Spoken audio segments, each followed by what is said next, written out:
Hey, what's going on? Doc Danny here with the PT Entrepreneur Podcast. And today we're talking about the number one question that I got at CSM from students and new grads as far as business goes.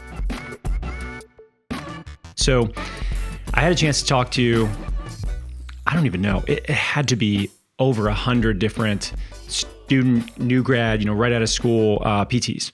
And which is great because I always love to kind of just stay in touch with what the future of our profession is thinking about. And a lot of them, obviously, they were talking to me about business related things, but one of the most common questions I got was, when should you start a clinic? Like, what's the timeline? What's the right timeline if you're a new grad? Should you start right away? Should you wait? Should you go get a bunch of reps somewhere? Should you, go find a mentor somewhere, anywhere you possibly can go, the best mentor, and then, do your thing after that? Like, there were a lot of questions about this. And I wanted to share this here because many of you might be thinking the same thing. And I was on a panel with Megan Brown and Sue Falsone. And Sue's an interesting lady. If you don't know her, she was the first female head athletic trainer in a professional sports team, I think with the Dodgers, I believe. It was the first team that she worked with in that capacity. Really, obviously high-level clinician, works with a lot of professional teams and organizations, and has her own continuing education company now as well. And someone had asked us on the panel about when we felt like we were like good enough clinically. And she said something I thought really made a ton of sense. She said that about kind of 3 to 5 years out, she thought that clinically she was good enough. And the funny thing is, like, after that sort of 5-year mark, between like 5 and 10, you're like, oh my God, I don't know anything. I feel like I have so much more to learn. And, then you gain some more sort of clinical confidence after that. And then it's almost like it happens again where you're like, oh my God, there's so much to learn, right? And realizing that there's so much to learn, I think is just, in some ways, it's just, there's humility associated with that. You have it right out of school because you honestly don't know much. But at this sort of 3 to 5 year mark, you have this, it's like a sweet spot where you feel confident and you're pretty competent. You don't realize just how much you don't know just yet. And that's a really good time for people to start a clinic. And I kind of laughed when she said this because I was 4.5 years out of school whenever I started my practice. And I felt like I was like competent enough, but I don't think I would have felt comfortable doing it any faster than that. So I think she's spot on with that. This sort of 3 to 5 year mark is a really good time to look at doing that, because at the end of the day, your product, the results you get, I mean, that is a huge component of whether your business is successful or not.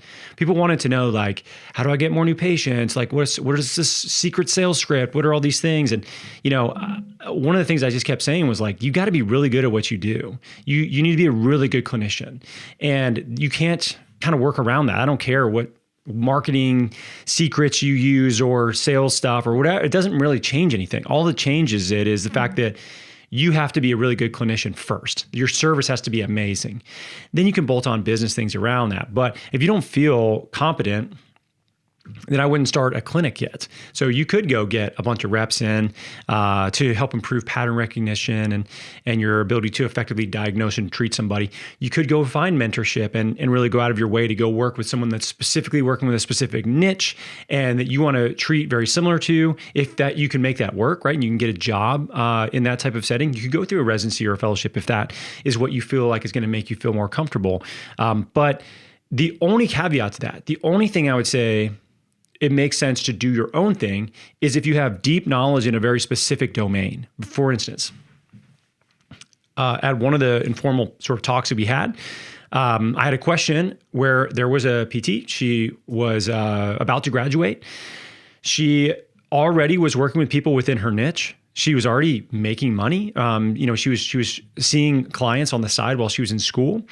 And she had deep knowledge in this domain. I believe it was dance. And she was already working with a lot of people in that setting. She was very familiar with it, with her own experience.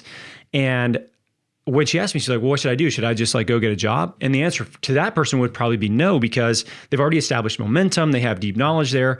So the fact that they have deep knowledge in a certain domain, they can be a less effective clinician because they're so knowledgeable about the niche that they're working with.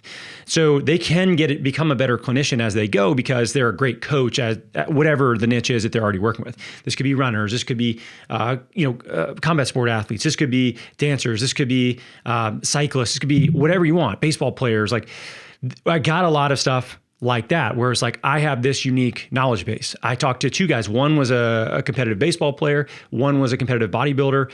They both were working with people on the side before they even graduated. And these are examples of people that have deep knowledge in a specific domain. They're already working as a coach. And now they get to layer on sort of the pain side of things that they're learning more about in PT school. So for them, it makes complete sense to get started right away, right? And maybe they take a job that's more flexible and they don't need to have a 9 to 5. They could maybe work PRN, or they can work at a home health setting or something like that, where they can actually like work on their business while they're paying the bills with something else that they don't want to be in for an incredibly long period of time.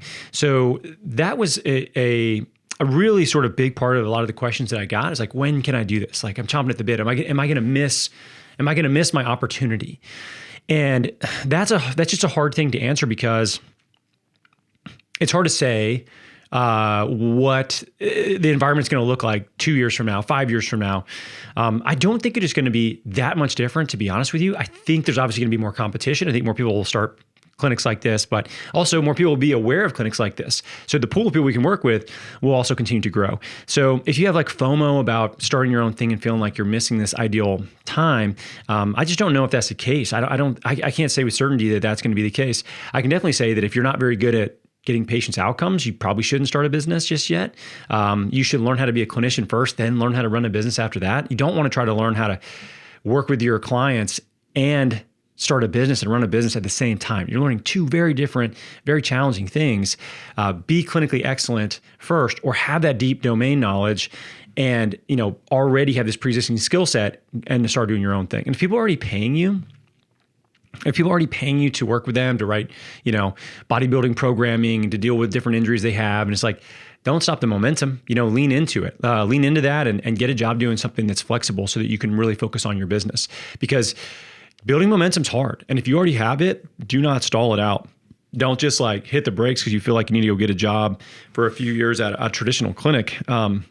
That's not everybody's path, right? Everybody's path is slightly different. So if that's you, if you're listening to this and you're like, man, what should I do? If you don't have deep domain knowledge in some specific niche, then I would go and I would try to get a job in a clinic with a clinical mentor that you really respect and you think that you want to treat similar to them, whether that be manual therapy or whether that be like more sort of like return to sport stuff or whatever it is, whatever your niche is that you want to learn more about. Go and try to find a job doing that. Then you can focus on, okay, well, let me now start thinking about building towards my own practice when I'm at this sort of 3-4 year mark out. And I have a lot of clinical competence. I've gone to some continued ed stuff that really helps me dial things in a little bit better, because your outcomes are your service or your product. Like, that's it. That's half of what you need to do. Like, you have to have a great customer experience and frankly get the outcomes. So if you struggle on the outcome side, figure that out first before you then go and try to figure out the business side. So as always, really love talking to students and new grads. Always encouraging to to be able to have those conversations. And if this is you, this is my advice. This is Sue's advice, which I thought was really spot on as well. I hope this helps you as well. And if you're just coming out of school, man, what a great time to be a PT. I'm so excited after having spent so much time around our peers, our profession, and really seeing where it's going. I think it's an exciting time to be in this profession.